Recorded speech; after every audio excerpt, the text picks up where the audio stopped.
remember back in the spring when everything was shut down? I mean, hardly anyone was going to work. If they were working, it was going to be remote. All the kids were sent home from school. The idea of going to a restaurant or a ball game or a movie, totally out of the question. Everything was totally shut down. That was the time when church was totally shut down. At least all of it was going to happen, was going to be online. Do you remember that? You know, I remember there was many times when I'd be talking to someone, many times when I would encourage people to say, hey, let's make sure that we don't go back to normal. Let's go back to a new normal. I think all of us admitted back in the spring that, you know, the whole idea, particularly just talking about church, we didn't appreciate it like we should have. I mean, the idea of going to church and getting to sing songs with other people, or maybe doing something for other people, or serving in the area of ministry that we might have been in, all of a sudden when we couldn't do that, we missed it. And we realized that we'd probably been a little too cavalier. And so I think all of us in our heads were thinking, when things get back to normal, we don't want it to be that normal. We want it to be a new normal where we appreciate just how significant it is to get to go to church with other people and stand and sing with other people and pray with other people and just see people's faces.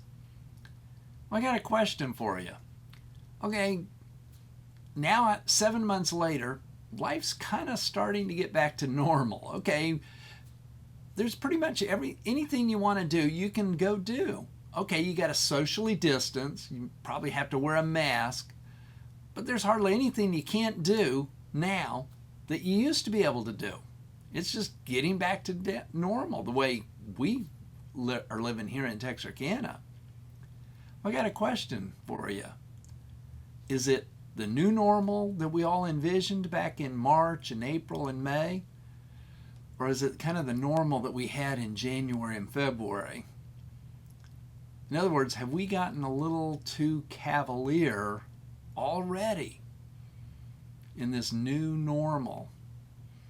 You know, in 2 Corinthians chapter 13, verse 5, the Apostle Paul was telling some people that they needed to examine themselves to see if they were walking in the faith.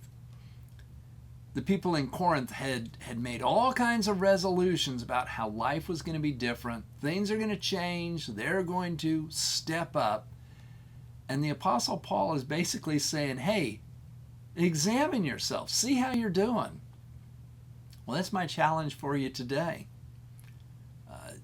Ask yourself, the things you thought about back in March and April and May, particularly in terms of the things that really count, like your relationship with Christ, your relationship to your church, your relationship to significant people in your lives, are they what they should be? Or are they more like what they used to be? We all had an opportunity to press the reset button. Did we do it? Or if we did it, have we kind of slipped back into that old rut? That's something to think about. Hey, I hope you're planning on being at church on Sunday. If you don't have a church, we'd love to have you at Fellowship Bible Church. We're in person at 10:45. We've also got community groups that meet at 9:30 in person. Both are available online if it needs to be for you. We live stream our service, and it's available at 10:45 or anytime thereafter. You can catch it by just going to our website, fellowshipbible.net. Hey, God bless. Have a great weekend. Love to see you in church on Sunday, 10:45, in person or online. God bless.